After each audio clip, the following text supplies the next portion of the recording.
आज हमने review exercise 2 हल करनी है और इसके दूसरे सवाल के जवाब देने हैं। Division is not an associative operation.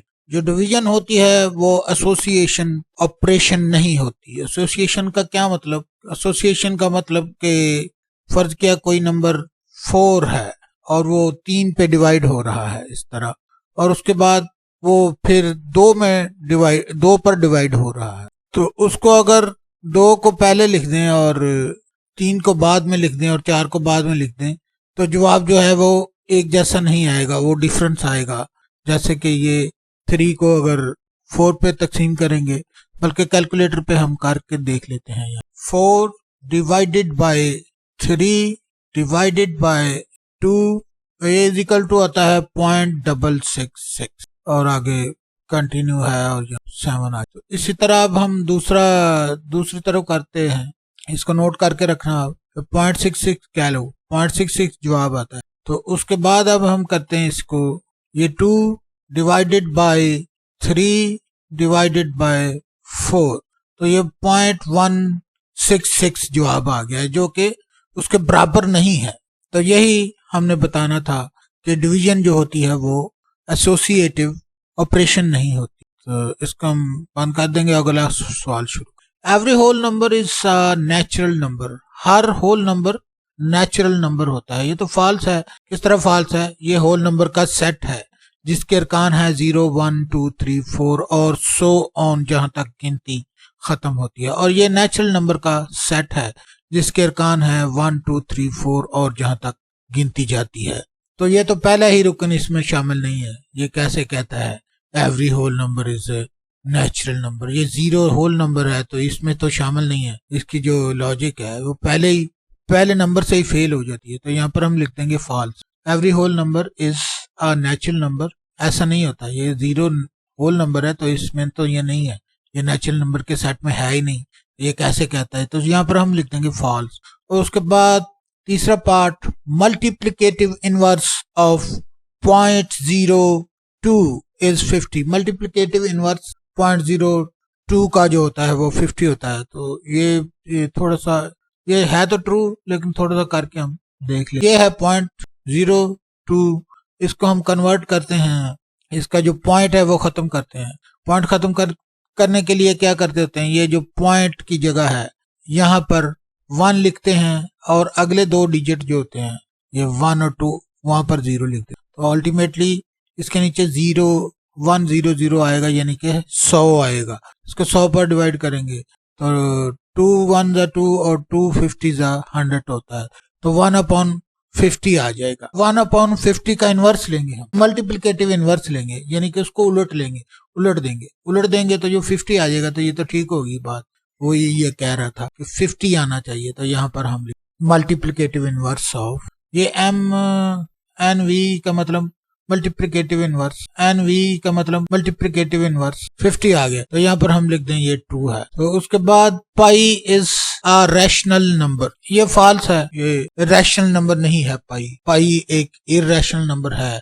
वो जो हमें किसी ने बता दिया था कि जो पाई की कीमत होती है वो 22/7 होती है। वो पता नहीं किसने बताया था, कैसे हुआ, वो बिल्कुल गलत बात है। वो 22/7 तो उसको तो हम लिख ही नहीं सकते। इरैशनल नंबर को तो पी और क्यू फॉर्म में लिखा ही नहीं जा सकता। तो 22/7 कैसे होगी उसकी कीमत? वो यहाँ पर हम लिख देंगे false. Pi is rational number, not rational number. वो इरैशनल नंबर है, यहाँ पर हम लिख देंगे फॉल्स। 5th पार्ट में क्या करेंगे हम, every integer is a rational number. हर एक इंटीजर रैशनल नंबर होता है। ये बात ठीक ही है। एवरी इंटीजर को रैशनल नंबर की फॉर्म में लिखा जा सकता है। जैसे ये एक इंटीजर है -2, तो -2 को -2/1 लिख के इसको रैशनल नंबर बनाया जा सकता है। इसी तरह और भी कोई नंबर हो तो उसको 1 पे डिवाइड करके रैशनल नंबर बनाया जाता है। यहाँ पर हम लिख देंगे true. Subtraction is a commutative operation. नहीं, सब्ट्रैक्शन कॉम्यूटेटिव ऑपरेशन नहीं है। फर्ज किया 4 - 3 जो होगा वो इज इक्वल टू होगा 3 - 4 के। तो इस तरह तो नहीं होता। ये 4 - 3 1 के बराबर होता है, 3 - 4 -1 के बराबर होता है। ये तो फिर बराबर नहीं आते। तो यहाँ पर हम लिख देंगे फॉल्स। तो उसके बाद every real number is a rational number, तो ये फॉल्स बात है। Every real number rational number नहीं होता।